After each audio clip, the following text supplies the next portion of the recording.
All right, hello and welcome back. I'm Dr. Sam Graber, and this is my channel. This is a special project we're doing. It should be in a separate playlist under recipes, but this is what we're calling our Roxo Test Kitchen. I'm a real big advocate of real food, number one. Local, ideally regeneratively raised, meaning the soil and the animals or the plants are all living in harmony. Not so much in just the peace, love, and harmony way, but that doesn't hurt. The idea is to get most nourishment from our food. So what we're doing here in this project is creating low-carb versions of some of our favorites. This month, October, we are doing soups, and today we are doing a twofer, but this is just a single video, each one of them. Next to this one, which today we're doing the butternut squash, and I'm adding some protein to it because usually it's kind of on the higher carb, not really much protein. This is still on the decent side of the carb continuum, but I look at it as a way of building hormones and helping replenish the gut. Lots of philosophies on that. You'll find that over other parts of my channel. But today, like I say, we're doing a twofer. This particular recipe is for the butternut squash. Adjacent to it, somewhere up, down, somewhere close on the YouTube channel, there is the zuppa toscana, which I can smell right now because it's been cooking in the crock pot for a good few hours. I'm taking the time before that's ready to roll to bring you the squash. All right, so I've cut ahead of some of these. Actually, I'm gonna wait for that. Let me heat up our pot. I believe this is like a 4-quart, maybe a 3-quart. I should have measured that. Not exactly sure, but somewhere in that realm. We're gonna use this for our soup today. Meet you on this camera. Let's grab a little olive oil so that we can start cooking our garlic and our onion. I'm gonna put that about medium heat. Okay, we'll let that heat up, then we'll put in the garlic and the onion. We'll get ready to roll. Okay, and then while those are cooking, in fact, as I'm getting started, I've been training for this my whole life. Getting this guy. All right, so this is your butternut squash. There are, sometimes larger versions, but I tell you, they're really hard to manage. We did find, and hopefully we'll get into this video, we did find a frozen version where the butternut squash was already cubed up. It looked like it was about 2 cups, so you'd need to buy 2 of those, but then the recipe calls for 3. So you can use that, or you can do your own, and some grocers, they'll have it already cubed up for you in the fresh produce section. So that's really nice. Let's see if I can, oh, hey, she's not too bad. I've noticed when the squash is a little on the smaller side, it's a little more tender, although you still got to work out for it. All right, so be super, super, super careful. I am not a trained professional, nor do I play one on TV, but maybe I kind of am on YouTube playing one, that is. I'm gonna be careful with this, okay? I have the cleaver just in case I'm feeling extra saucy, but I'm not really thinking that's the way I want to go. So I'm gonna cut this in about an inchish, a little less than an inchish, because that's about the size of the cubes I want. So, all right, very good. There's one of those. Let me grab a towel. Okay, so I'm gonna lay this out here whilst we're waiting for this to heat up. Yep, almost ready. Okay, another one. Doesn't have to be the most precise, but just like everything that you cook, nice. You want to try to have the pieces about the same size so they'll cook in a similar fashion. Kind of feel like I should get out the cleaver, but I don't know if that's necessary. So anyway, we're looking for about 3 cups. Let me keep rolling here. Oh, this is getting a little easier. So keep in mind, fingers safe. I'm stabilizing this just a little bit here so it doesn't roll around as much. I probably could have, let's see, where's a towel? Probably could put this towel under here to stabilize a little bit of it too. Oh, I like that. All right. The fun thing about the kitchen, and especially a test kitchen, is we're testing things, but it's also just kind of fun to see and develop your own way of doing stuff. You never know if you don't try. All right, so I'm imagining that's going to be close to our 3 cups, right? Yeah, let me do one more so we're right here. Now that will stop us from seeing into the seeds, but I'll deal with that after while we're cooking this guy and show you what you can do with the seeds. There we go. Last piece. Ooh, so we're getting close. All right, we're gonna put her there. Put her there. And let's go ahead and do the onion and the garlic. All right, so that is looking nice and hot.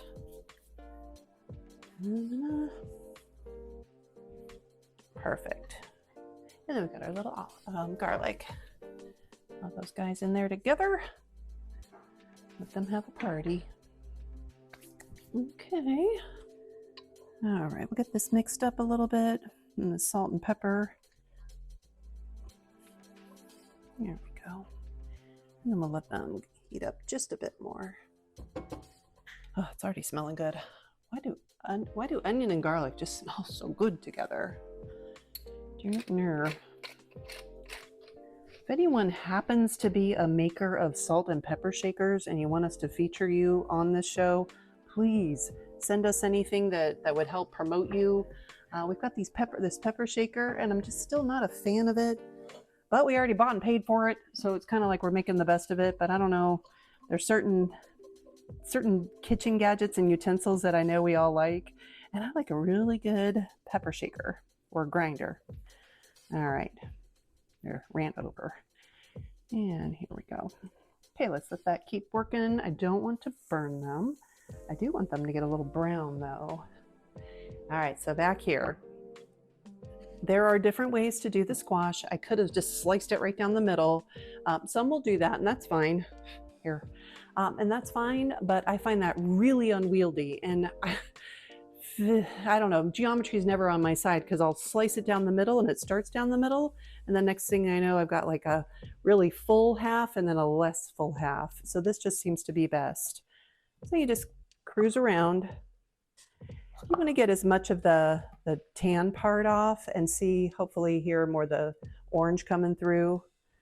It doesn't have to be super perfect, but you know, you don't want to really waste it by cutting out too much of it.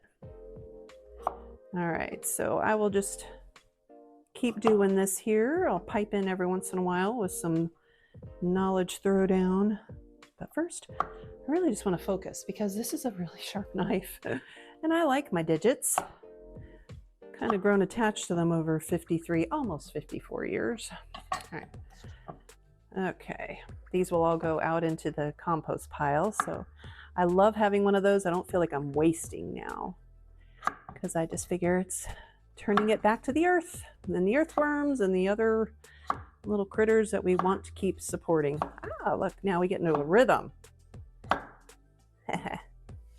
We're going to consider this our Sunday night meal prep on camera though. It's kind of fun.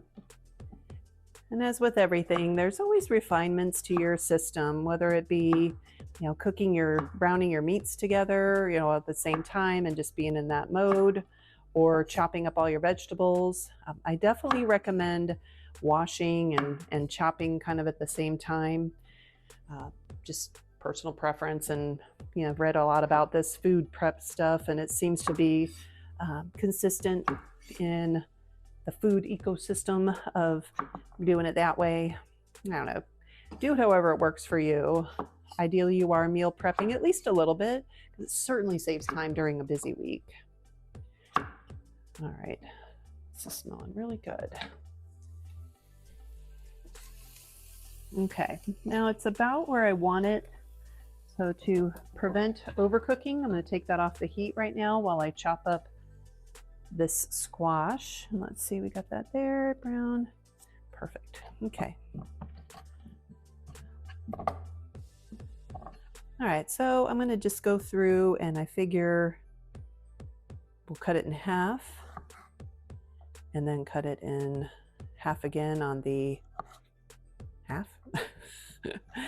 Anyway, you're looking at this camera right here. So we're going to go like that, and I'm just going to do the exact same. So we'll cut it in half. And this is, again, just aspiring to try to get stuff that's the same size. Sometimes there's going to be one that's a little smaller. I'll just pull that out. There we go. Okay.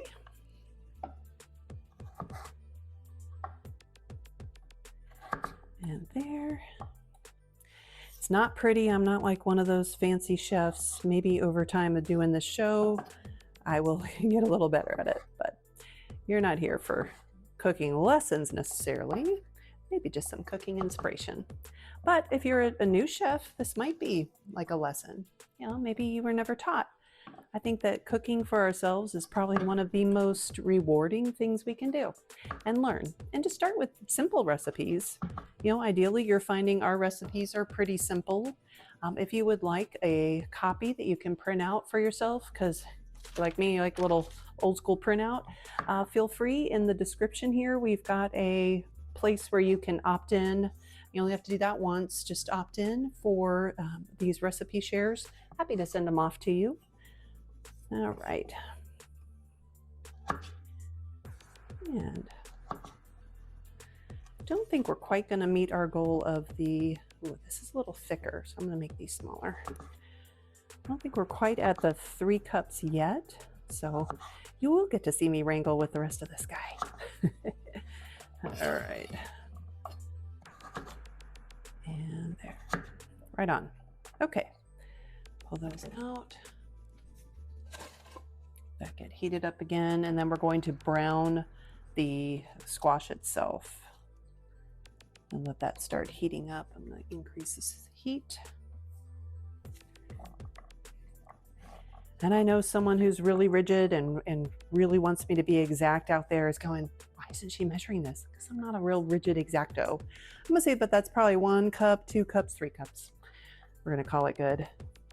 And let's go ahead and put this in. Just 1. Oops. A little extra of that skin that I don't want to have. This one too. All right, let's get you out of there.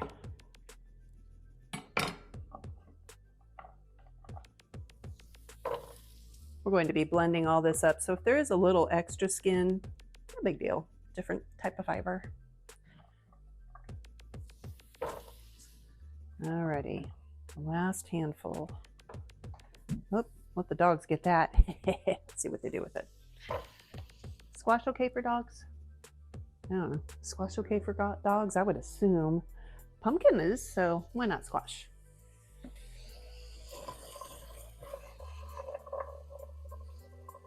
Okay, so I'm gonna get that turned around, make everybody happy, meld, meld, meld. And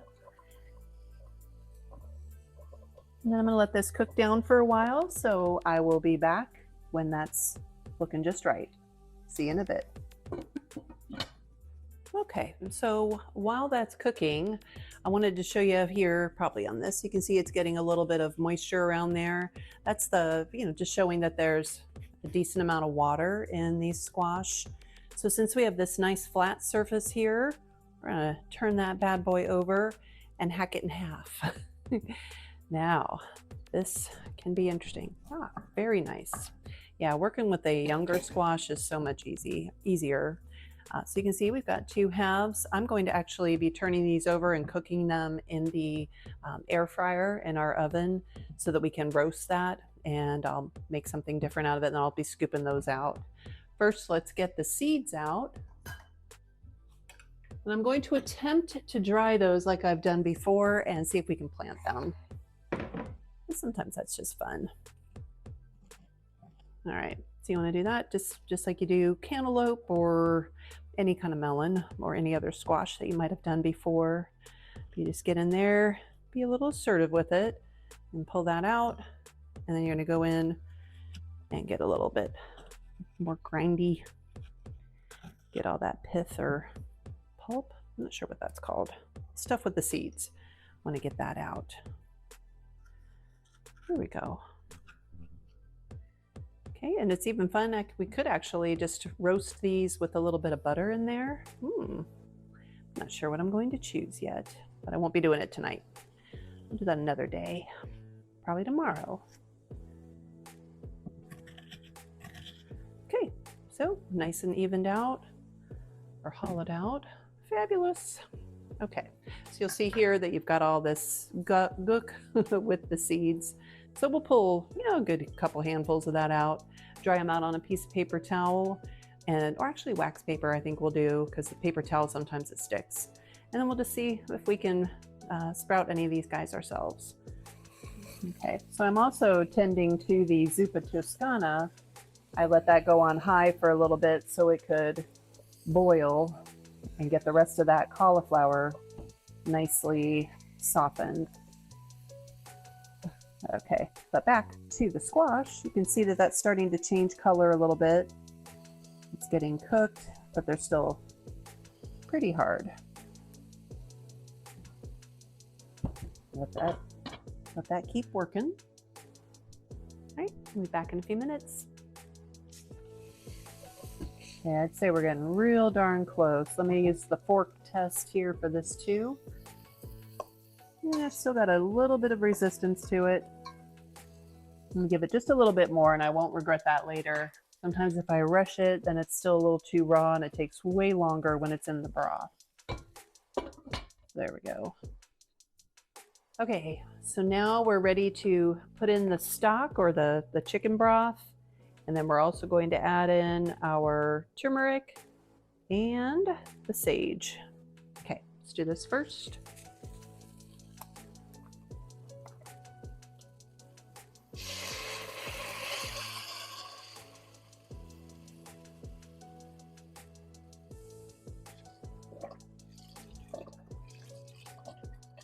Okay, we're gonna let that get to a good boil.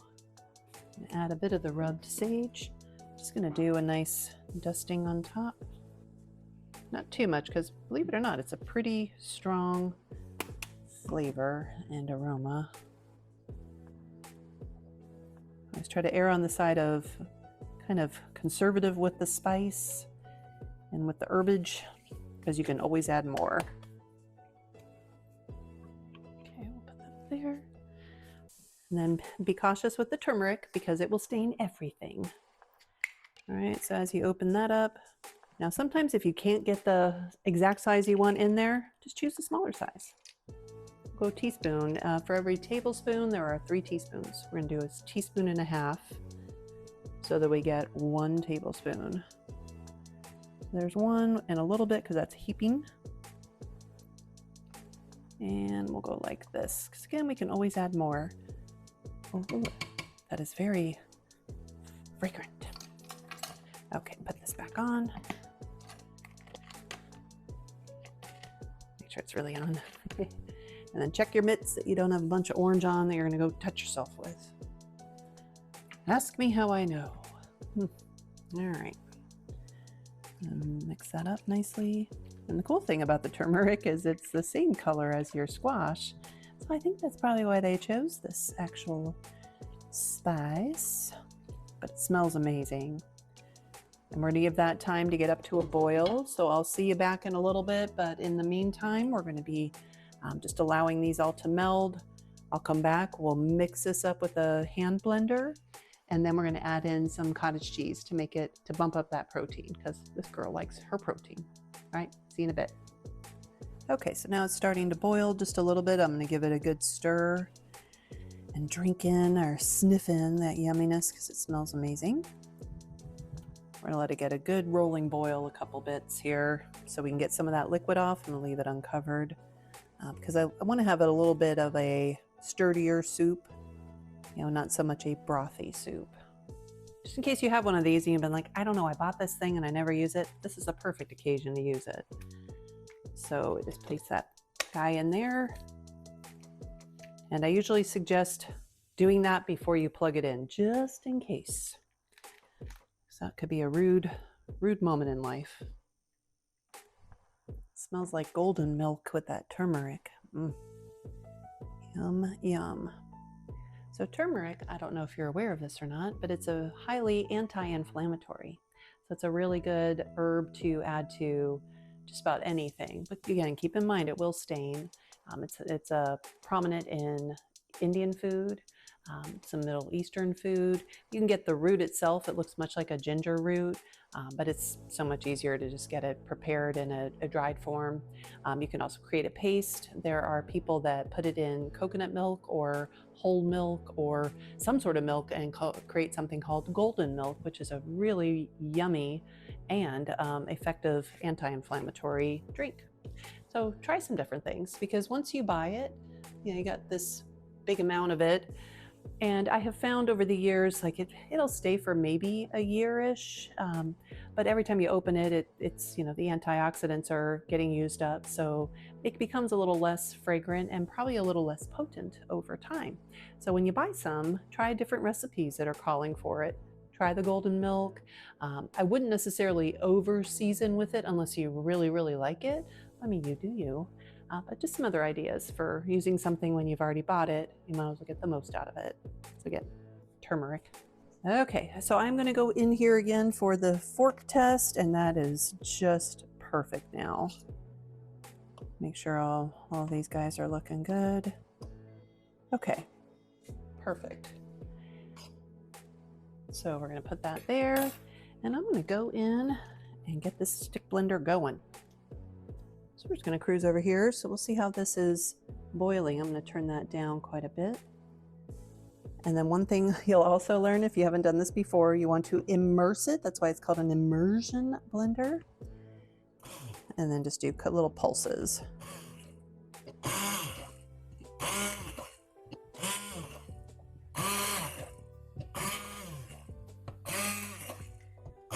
So when your liquid's a little deeper, it's not as big a deal. But since we are not super deep, we don't want to wear it.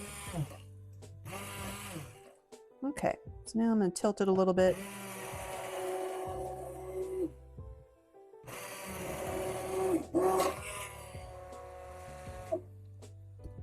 Oh, that's looking good. So now you can use an actual blender or even a food processor if you want, or like if you're fancy and you've got a Vitamix or something, that's fine too. But I do find that when you put a top on the blender, boy, you gotta be real cautious when you're taking that top off, because it likes to explode. All right, so we're gonna let this cook down a little bit more. Some of that liquid off, but it is really looking just perfect. Super excited. All right, keep that going.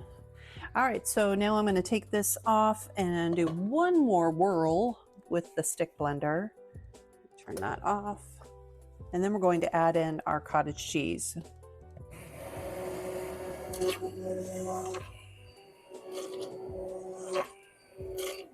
Okay, and that'll thicken it up a little bit and even out the texture, and add our protein. Okay. Guess where we shop.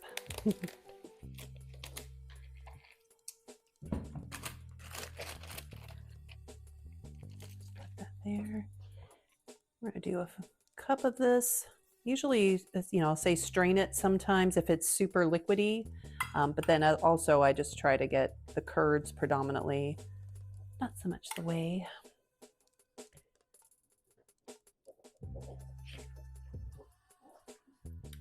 But we're just blending this up, so it'll be fine. One more good one. And a little smidgy. Perfect. Okay. I'm just going to gently put that in here. You don't want it to get overheated again like we were doing before. So we'll blend it and we're ready to serve. So look at the color now, and then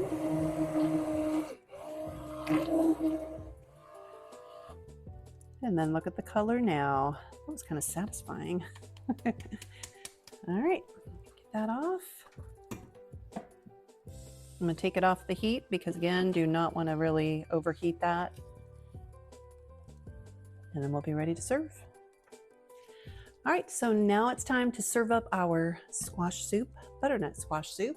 Let me get some of that. So we've got that here, and then during our break, we tried these new, like a low carb kind of cracker. And oh my gosh, they turned out really good. So it's almond flour, Parmesan cheese, anything but the bagel seasoning. What else is in there? A little butter and garlic powder. It's really good because we thought it'd be fun to have some sort of cracker for our actual squash soup.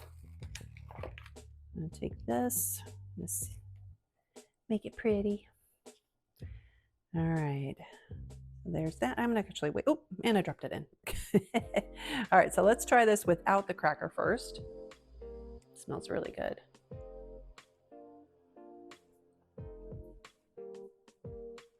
It's interesting. Turmeric is like a flavor that it's an acquired one. And with this mix, it almost makes this taste like a carrot soup. How interesting. All right. So let's try, as you can see here, pre-scored. We're trying to make it into like little cracker things. Pretty good. All right, so let's check this. Because sometimes you just want to dip something in your soup, right?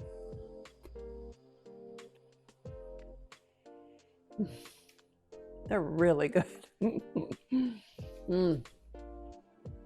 can see slathering some butter on that. All right. 2 thumbs up again. I tell you, this is excellent. I'm really enjoying this whole series. I hope you're enjoying it. I hope you've cooked along with me, or at least cooked aside from me. Any suggestions or any recipes that you want us to put into the mix, please put them in the comments. Be sure to like and subscribe. And if you want a printable, we have those available for you. Just opt in. You'll see the link in the description. Bye for now. Likey.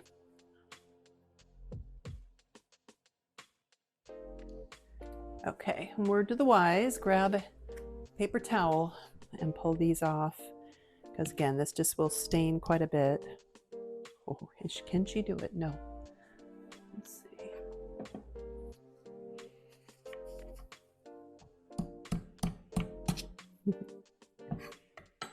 Okay. I've learned the hard way. Learn from me.